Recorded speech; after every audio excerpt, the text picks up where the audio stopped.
There is a spinning cap on that roof. 30 years it has been turning in the morning breeze, while every newer home on the street has a smooth ridge with nothing moving. They are called turbine ventilators, whirlybirds in the vernacular, and for most of the 20th century, they were as standard as gutters on American rooftops. Independent testing in San Diego documented a properly installed turbine reducing peak attic temperatures by 37 degrees Fahrenheit. Not percent. Degrees. Zero electricity. No fuel. No electronics.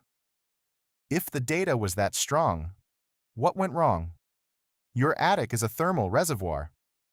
Solar radiation heats the roof surface, and that heat radiates downward through the ceiling into the rooms below, forcing your air conditioning to run longer just to hold temperature. The Department of Energy estimates every degree of attic temperature increase boosts your cooling load by up to 4%. And in hot climates, attics regularly hit 150 degrees. The engineering solution was patented in 1910. An engineer named Samuel Ewart designed a spinning rooftop cowl that would continuously pull hot air out. No electricity, no fuel, no human input. His patent describes 3 physical principles that generate constant suction at the peak of a building, each reinforcing the next. The harder the wind blows, the harder the whirlybird works. The wind is not required. Bernoulli comes first. Wind crossing the curved vanes forces air to accelerate, and accelerating air drops in pressure, creating suction that draws warm air upward from the attic. The second principle is the stack effect.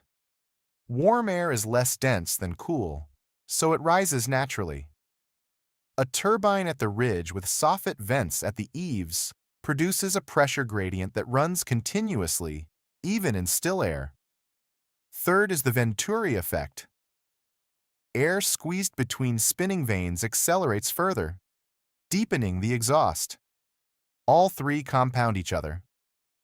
The Air Infiltration and Ventilation Center found that installing a turbine increased attic ventilation rates by 15% on average, with improvements up to 50% when wind struck from its optimal direction. The San Diego measurements translated that airflow to a 14.6% reduction in annual cooling costs. Zero electricity. Every dollar saved. Pure gain.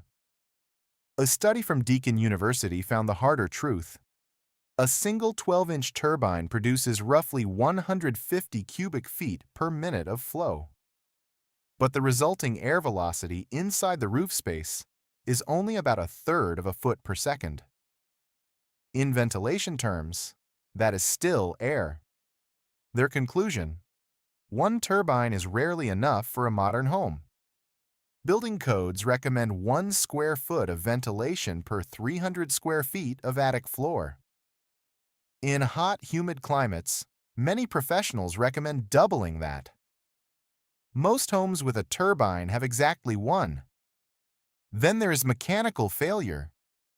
The spinning head is also the primary point of failure. Ball bearings degrade from moisture and dust, producing a grinding noise that transmits through the roof into the living space below. Cheaply manufactured units gave the whole category a reputation for unreliability. There is also a subtler problem called short-circuiting. A turbine and a ridge vent on the same roof can cause the ridge vent to reverse, drawing outside air in instead of exhausting heat. Most roofers solve this by dropping the turbine. Here is what the reputation debate obscures. A turbine is an exhaust system. It pulls air out. For that to work, air must come in, through the soffit vents at the eaves.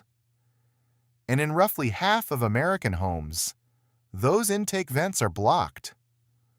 Over decades, insulation migrates toward the attic edges, fills the rafter bays near the eaves, and presses flat against the roof deck. The channel from soffit to open attic disappears. The exhaust runs. The intake is sealed. Trapped heat is one problem. Trapped moisture is the slower disaster. A typical family generates 2 to 4 gallons of water vapor per day. In a ventilated attic, that moisture exits through the ridge. In a sealed attic, it condenses on the underside of the roof deck and soaks into the insulation. Wet fiberglass can lose up to 80% of its R value. The insulation you paid for is barely functioning because the ventilation that would keep it dry is blocked by the insulation itself. Many homeowners respond to a hot attic by installing a powered attic fan, electric, thermostatic, $200 to $400.